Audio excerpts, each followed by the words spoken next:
What if that thing that you're going through right now is actually the thing that is going to set you up for the massive success that you're going to have in the future? A couple of years ago, I had a conversation with this woman who had a tragic accident where she got hurt. And because of that, she wasn't able to work for months. And not only was she not able to work, but because of that, her mental state started to really deteriorate. And she really wasn't even sure if she was physically going to survive this circumstance. It was really bad for her.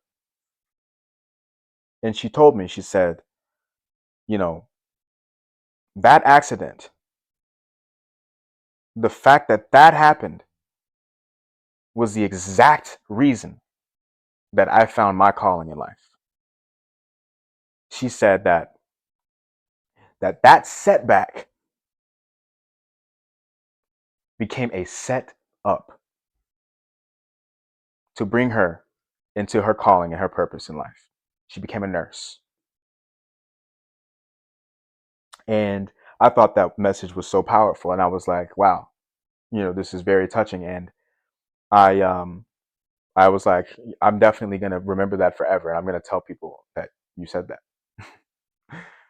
And I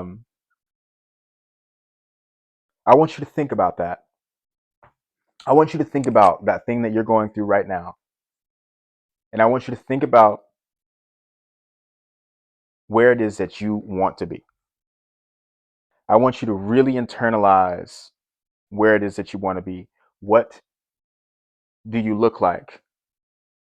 What are you wearing? What are you eating? Who are you with?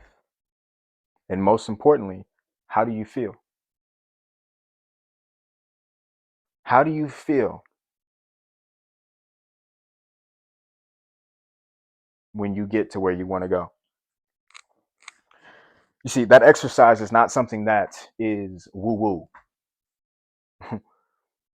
Dr. Benjamin Hardy, he's written a couple of books. One of them is specifically about this envisioning process and really writing it down. Really write down, take inventory of exactly every single detail that you can about that version of yourself in the future. And in that, um, there is an actual psychology to molding yourself from that standpoint of where it is that you'd like to be, of the identity of that person. What are the processes and the things that that person does? However you respond to whatever it is that you're going through right now is the only thing that you can control. For the most successful people in the world, if you want to talk about that, they understand that. They understand that it doesn't really matter what happens because so many things that we don't know are going to happen. That's life. You're never going to know what happens. And you're never going to have control over what happens. We think we do. We all suffer from what's called the illusion of control, but we don't have control over what happens. The only thing we have control over is how we respond. And how we respond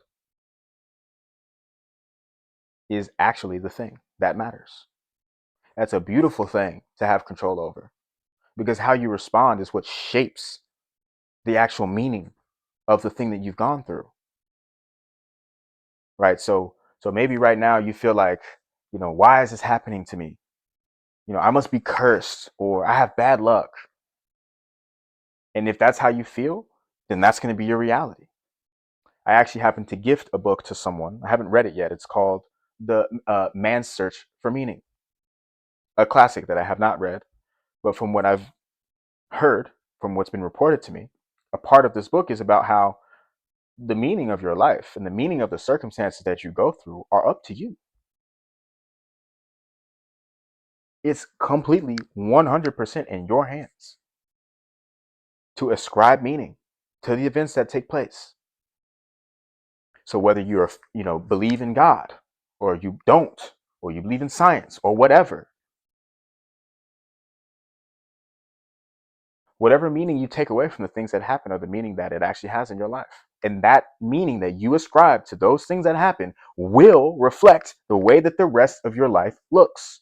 That is science.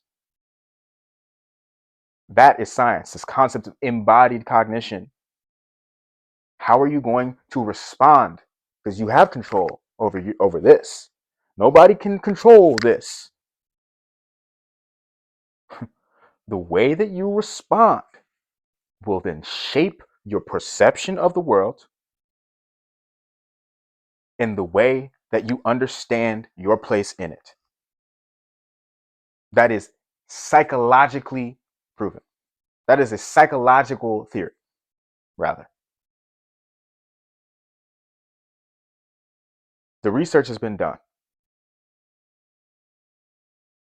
So, are you going to take this setback and see it as some terrible thing that happened, or are you going to choose to see this as a setup that is literally molding you into the person that you want to be? Because that is your decision. That is your choice. I hope this was helpful to you. And if it was, let me know in the comments. But other than that, I'll see you next time.